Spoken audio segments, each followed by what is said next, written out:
Okay, this is going to be chapter 34 of the book God dictated to me as he dictated the Torah to Moses and the Hebrew Bible to many other men. Just assume Isaiah wrote Isaiah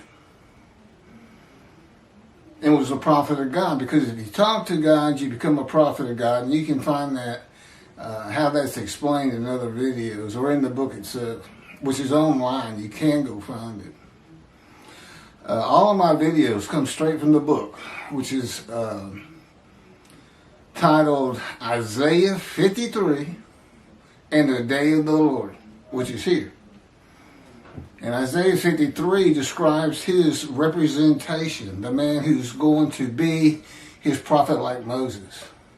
God's righteous servant is the prophet like Moses, and he is Moshiach to boot, as was believed in the Talmud by the ancient sages and rabbis of our time. Chapter 34 is called God's Power in Creation. Moses was a person who murdered a man in anger, hid the body, and when discovered became frightened and ran from his crime, and then became a person more humble than any other man on earth at the end of his life, according to the Torah. He was chosen above all mankind, achieving a greater knowledge of the Almighty than anyone before.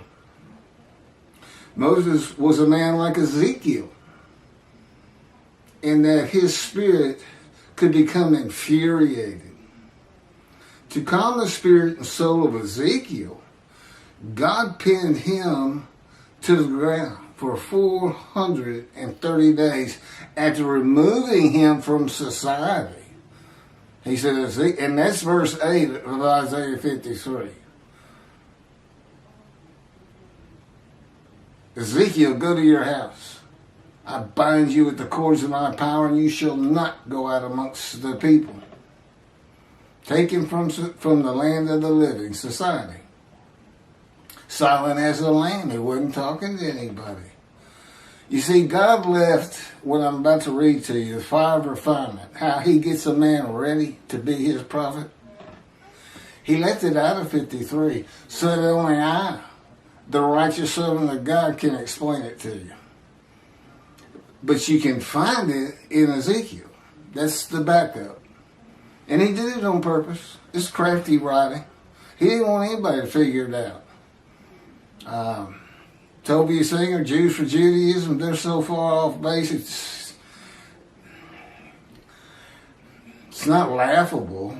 It's just, they're not even close. It's not Israel. It can't be Israel for so many reasons. And I point that out in many videos. But that's God's representation for this day, because there's two covenants to deliver. And those two covenants are written into the two books he dictated to me, but primarily Isaiah 53 and the Day of the Lord. They're activated when they get published. It looks like the book's an attack on Judaism. It's not. But it does look like that and seem like that. But what it is God says, y'all got too many things wrong. And I knew I'd have to have another day to come down here, deliver a couple covenants, get my temple built. And that's in the covenant of friendship. I'm going to place my temple amongst you again. You'll never be defeated and dispersed again. And he calls it his eternal temple. So this one's not going to get destroyed. Let me just carry on. Oh yeah, but this fire of refinement, he left it out on purpose. And again, the backup is Ezekiel. That's the key to 53. Look what all he goes through. And he matches about 5 or 6 of the verses. Okay? And God tells him what he's going to do to him. It's actually described, the fire of refinement. Ezekiel, I'm going to make your forehead like adamant, harder than flint, your face brazen. And you shall have no fear or dismay from my people. He's going to toughen him up. He's got to go to God's prophet boot camp.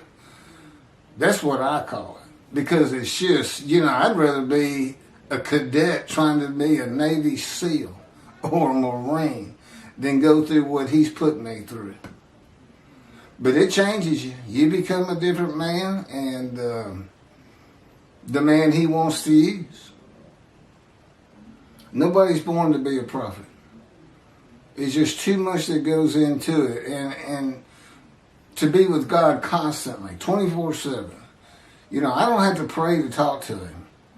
I just have to say, God, and he'll say, Keith, what? 16 years now. Yeah, well, that's how far along I've been in the fire of refinement. This kind of tells you where my spirit was as far as being furious and easy to anger. Yeah, we took care of that, so you don't have to worry about it.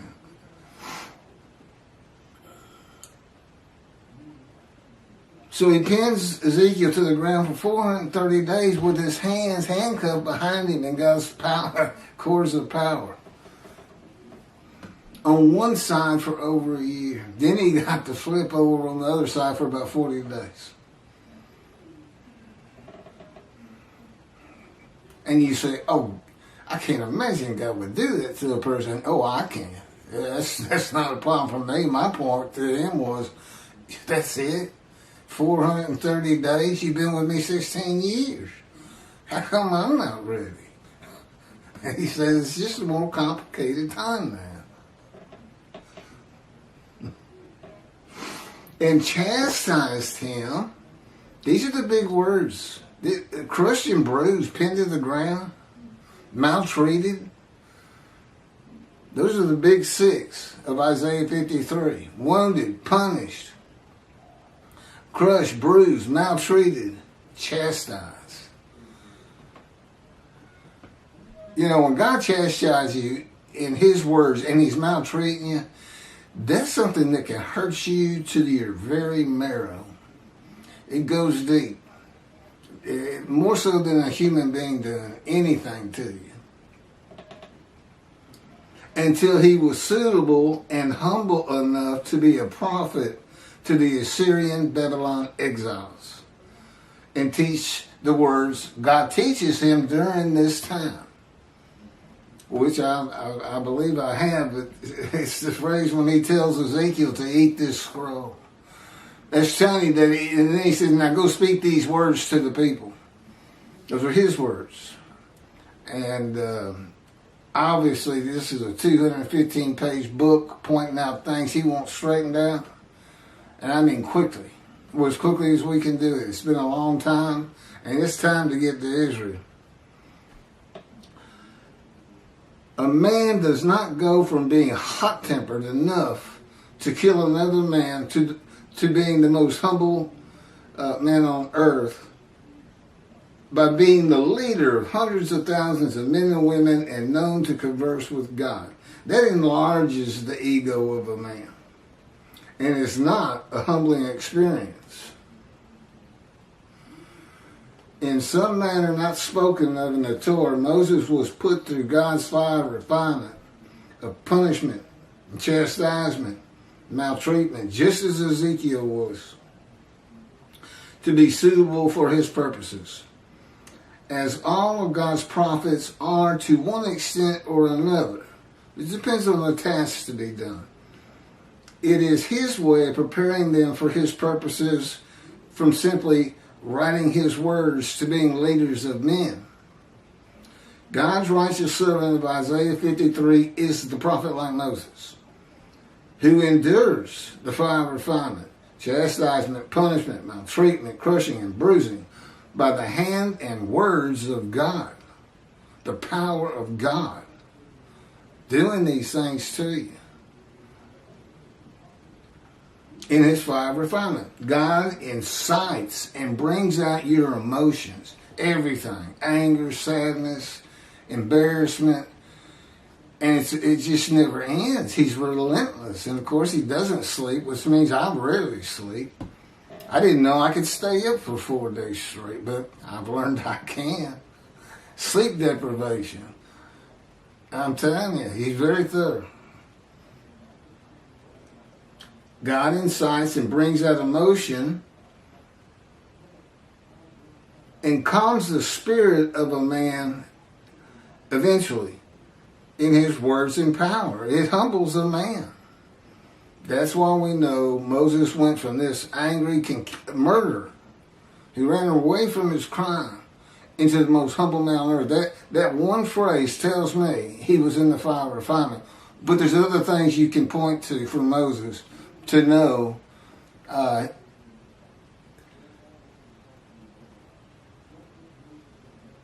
okay, God doesn't want me to go into that.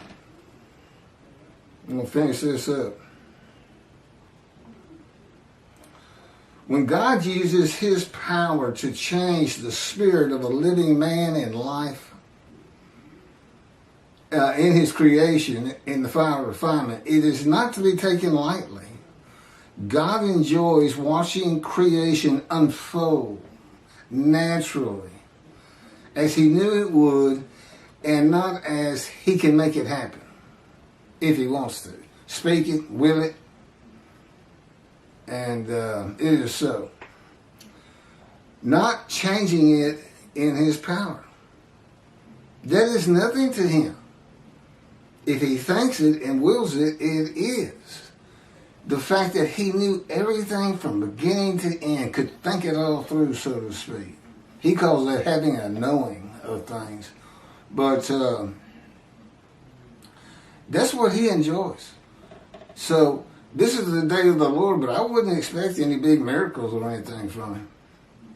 I mean, he's not, this is how I'm going to be recognized. He gave me 3 proofs. It's the books and my knowledge that's in the books. My knowledge that Elijah would have of heaven, because that's why God took him to heaven, and in the day of the Lord he returns. You got to ask yourself, what's going on here? It's all in the book, and I've had it in other videos. And finally, the fact that I can explain Isaiah 53. 3rd proof. Moses had 3 proofs, and compared to what I've been given, they were nothing. And yet, he got 600,000 Israeli slaves in Egypt to follow him with their families. Some people estimate 1 million people. They did their share of complaining. Okay, that's it. Next chapter is 35. Some of these chapters are real short. Some are terribly long. I have one that is Isaiah 53 with Rashi's commentary, my commentary on every verse, and then my commentary on Rashi. And it's 11 half-hour videos. It just took a long time, and that's in the book. But also a lot of these are real short.